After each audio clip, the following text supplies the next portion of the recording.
ಓಂ ನಮಃ ಶಿವಾಯ. ಓಂ ನಮಃ ಶಿವಾಯ. ಆತ್ಮೀಯ ಬಂಧುಗಳೇ, ದಕ್ಷಿಣದ ಕಾಶಿ ಅಂತ ಕರೆಯಲ್ಪಡುವ 9ನೇ ಶತಮಾನದಲ್ಲಿಯೇ ಚೋಳರಾಜರಿಂದ ನಿರ್ಮಾಣ ಆಗಿರತಕ್ಕಂಥ ಭವ್ಯವಾದ ವಿಶಿಷ್ಟ ವಾಸ್ತುಶಿಲ್ಪ ಕಲೆಯಿಂದ ನಿರ್ಮಾಣ ಆಗಿರತಕ್ಕಂಥ ಕರ್ನಾಟಕದ ಹೆಸರಾಂತ ನಂದಿಯ ಶ್ರೀ ಭೋಗನಂದೀಶ್ವರ ಶಿವನ ದೇಗುಲವು ಕೇಂದ್ರದ ಪುರಾತತ್ವ ಇಲಾಖೆಗೆ ಅದರ ಅಧೀನಕ್ಕೆ ಒಳಪಟ್ಟಿದ್ದು, ದೇಶದ 100 ಐತಿಹಾಸಿಕ ಸ್ಥಳಗಳಲ್ಲಿ ನಂದಿ ದೇವಾಲಯವು ಕೂಡ ಒಂದಾಗಿದೆ. ಇಂತಹ ಪವಿತ್ರ ಪುಣ್ಯಕ್ಷೇತ್ರ ನಮ್ಮ ಚಿಕ್ಕಬಳ್ಳಾಪುರದಲ್ಲಿ, ನಮ್ಮ ಚಿಕ್ಕಬಳ್ಳಾಪುರ ಜಿಲ್ಲೆಯಲ್ಲಿರುವಂಥದ್ದು. ಇದಕ್ಕೆ ದೇಶದಾದ್ಯಂತ ಭಕ್ತರು ಬರುವಂಥದ್ದು ನಮ್ಮೆಲ್ಲರಿಗೂ ಕೂಡ ಹೆಮ್ಮೆಯ ವಿಚಾರ. ಹುಣ್ಣಿಮೆ ಒಂದು ಪವಿತ್ರವಾದಂಥ ದಿನ.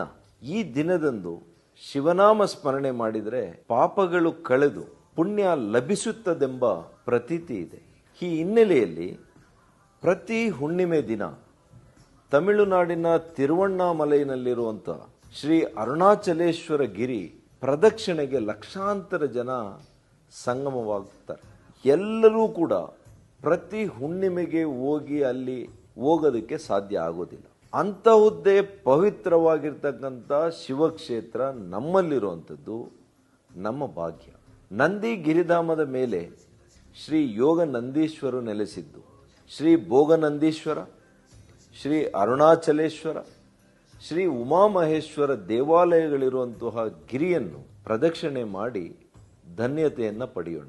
ನಂದಿ ಗಿರಿ ಪ್ರದಕ್ಷಿಣೆ ಸುಮಾರು 14 ಕಿಲೋಮೀಟರ್ ಇದೆ.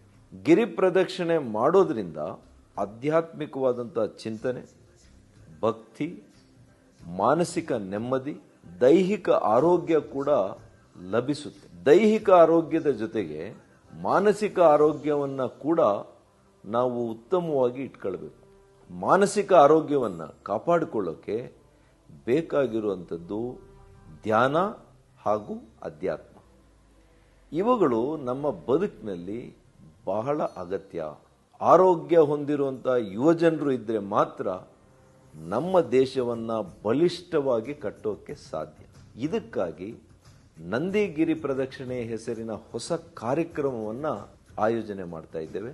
ಪ್ರತಿ ತಿಂಗಳ ಹುಣ್ಣಿಮೆ ದಿನದಂದು ನಂದಿ ಗಿರಿ ಪ್ರದಕ್ಷಿಣೆ ಮಾಡಲು ಸಂಕಲ್ಪವನ್ನು ತೊಟ್ಟಿದ್ದೇವೆ. ದಿನಾಂಕ 2/2/2026 ಅಂದರೆ ಸೋಮವಾರ ಸಂಜೆ 4:30 ಗಂಟೆಗೆ ನಂದಿ ಭೋಗನಂದೀಶ್ವರ ದೇವಾಲಯದಿಂದ ಗಿರಿ ಪ್ರದಕ್ಷಿಣೆ ಆರಂಭ ಆಗುತ್ತೆ.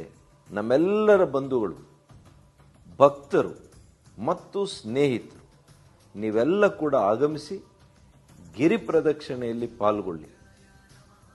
ಪಾಲ್ಗೊಳ್ಳುವಂತಹ ಎಲ್ಲ ಭಕ್ತಾದಿಗಳಿಗೆ ಎಲ್ಲ ರೀತಿಯ ವ್ಯವಸ್ಥೆಗಳನ್ನು ನಾವು ಆಯೋಜನೆ ಮಾಡಿದ್ದೇವೆ. ತಾವು ನಿಶ್ಚಿಂತೆಯಿಂದ ತಾವೆಲ್ಲ ಕೂಡ ಬಂದು ಹೆಜ್ಜೆ ಹಾಕಿ ಅಂತೇಳಿ ನಿಮಗೆ ಮನವಿ ಮಾಡ್ತೇನೆ. ಇಂತಿ ನಿಮ್ಮ ಪ್ರೀತಿಯ ಸುಧಾಕರ್.